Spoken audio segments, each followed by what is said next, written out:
What's up, YouTubers? My name's Erin Clark, and you are now watching Levy to You. Today's topic is dun, dun, dun, dun, how to get free housing while you're in college. And no, I'm not going to say work a 40-hour-a-week job.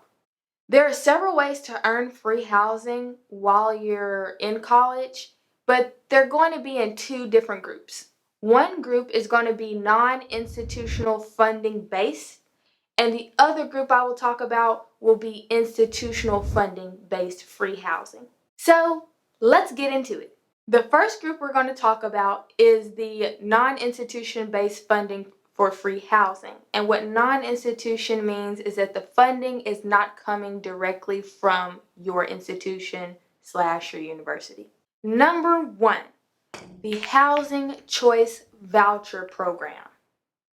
These are programs to where you have to meet a low income requirement.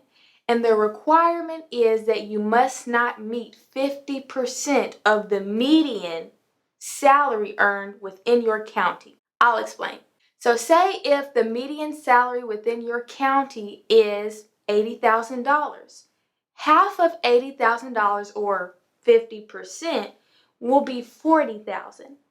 You should not make $40,000 within a year in order to meet the requirement of the Housing Choice Voucher Program.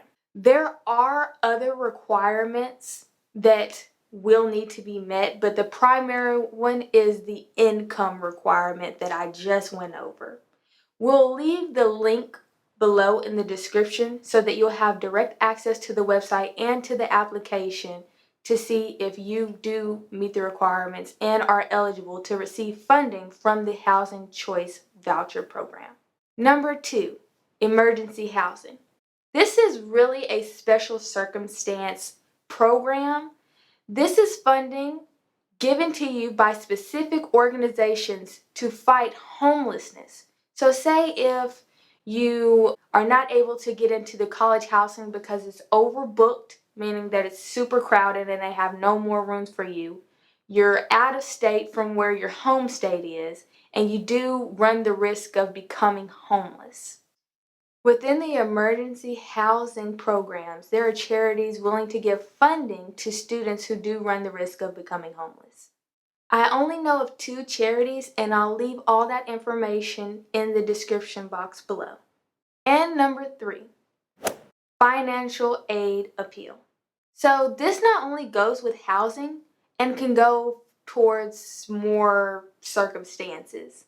What happens is if you find your financial aid being lower, or if you need a little bit more funding due to special circumstances, then you can fill out a form that will then be processed by FAFSA to see if you can be approved for extra funding.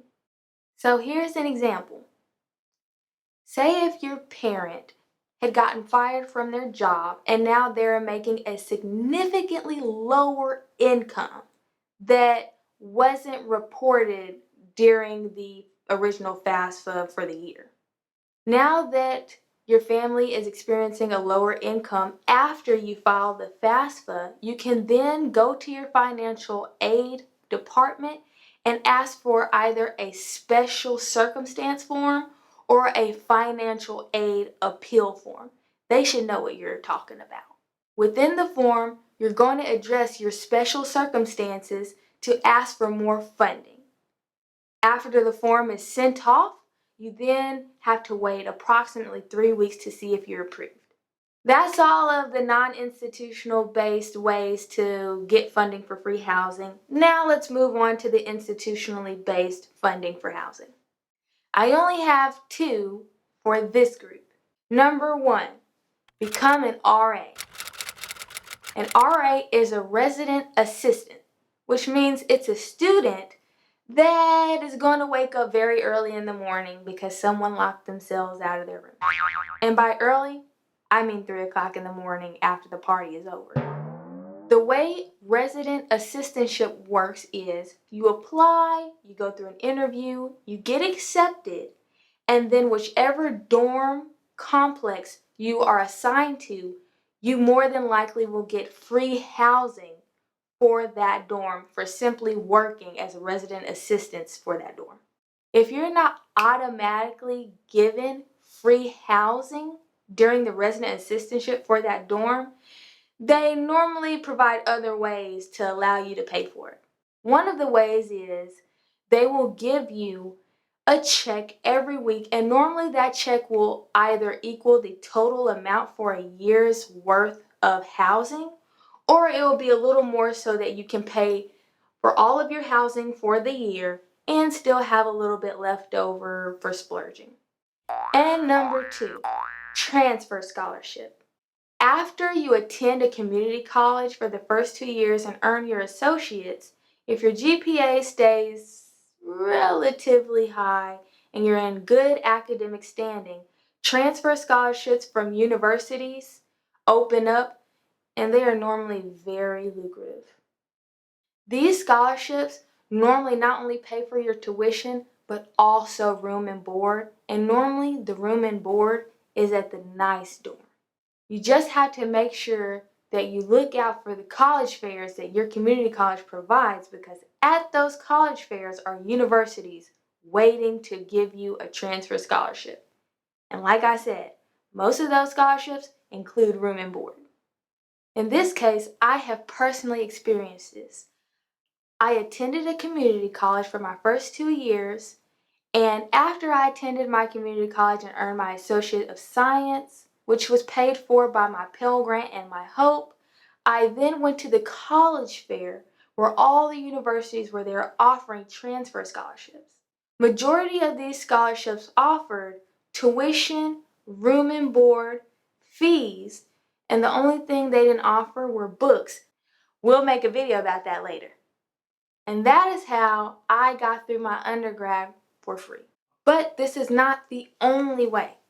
Keep following this series and we will definitely create more videos explaining other ways on how you can fund your college experience. And that's it for how to get free housing while you're in college. And just to let you guys know, we are going to release a video every week on Saturday, so stay tuned. So, if you liked any of this content, please make sure you subscribe and like this video and let us, Lovey to you, help you become a more informed you. Peace.